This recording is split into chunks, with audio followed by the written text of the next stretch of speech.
ఇలా పారిపోయిన వాళ్ళు పత్తి కౌంట్లని, టేక్ కౌంట్లని, బుక్కా కౌంట్లని, కళింగ కౌంట్లని, తూర్పు కౌంట్లని, జంపి కౌంట్లని, లింగధారులని, పరట కౌంట్లని మేము పశువు కుంకాలు ఇవ్వము, మేము కౌంట్లమే కాదు అని పాల్గొరారు.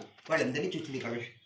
ఓరి స్వామి ద్రోహులా, ఆడపడుచన్నారే నన్ను, ఇలవేలు పన్నారి, వంశవృక్షమన్నారి, సంపద అన్నారి, అగ్నిప్రశ అయిపోతామన్నారి, ఆ మంటలు వెప్పడి టేక్కాడు, కలింకాడు, తూర్పుకాడు, పడకొట్టని పేర్లు పెట్టుకుని పారిపోతున్నారా?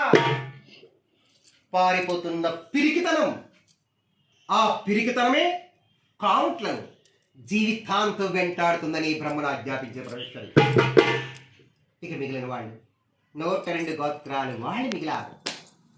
102 గోత్ర దంపతులందరూ పరమేశ్వరి పాదాలు పడుకుని, అమ్మా కరించమ్మా, శాంతించమ్మా, వాళ్ళ ప్రాణాన్ని భయపడి వారిపోతున్నారు, టేక్కోడు, కలింకోడు, తూర్పుకోవట్లని. మరి మేము నీ గౌరవాన్ని కాపాడు దగ్గర అయిపోతున్నాం అంటే గౌరవనేలుగా, గౌరవ కౌంట్లుగా, ఆర్యవేశ్యులుగా తెలుసు. మేము మాకు ఆడబడుచు పోయి ప్రమాణం చెయ్యాలి, మా ఇంటికి ఆడపిల్లగా రావాలి, ఆడబడి కన్ను చూడాలి, మమకారంతో కొనియాడాలి, సౌభాగ్యంతో దీవించాలి.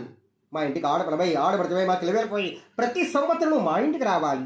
ఆడబడుచుగా నీకు పసుపు కుంకుమతో, చీరా జాకెట్తో, మహిళలకు భోజనాలతో, పిండి వంటలతో పసుపు కుంకుమ పెడతాం. ప్రమాణం చేయమ్మ వాసవాంబా. ఈ అమ్మాయిని ఇంటికి రమ్మని ఆడబడుచుగా ప్రమాణం చేయించుకున్నారు. నాయనా, కౌంట్లందరూ వ్యాపారమే చేయాలి. అలా వ్యాపారాలు చేసేటప్పుడు ఒకటి అనకూడదు, లాభం 2, 3, 4, 5 అని ఉదాహరించాలి. లాభంతో మొదలుపెట్ట లాభాల గోత్రం పరమేశ్వరి. ప్రభనామ సంవత్సరం భాగ్యశుద్ధ విద్యా గృహాన్ రాజమన వాసికన్య పెనుగొండలు అగ్నిప్రశమై రాజమండ్రి మహారాజుని వాడి తల 1000 చక్కల సంహరిస్తూ వాసవి దేవి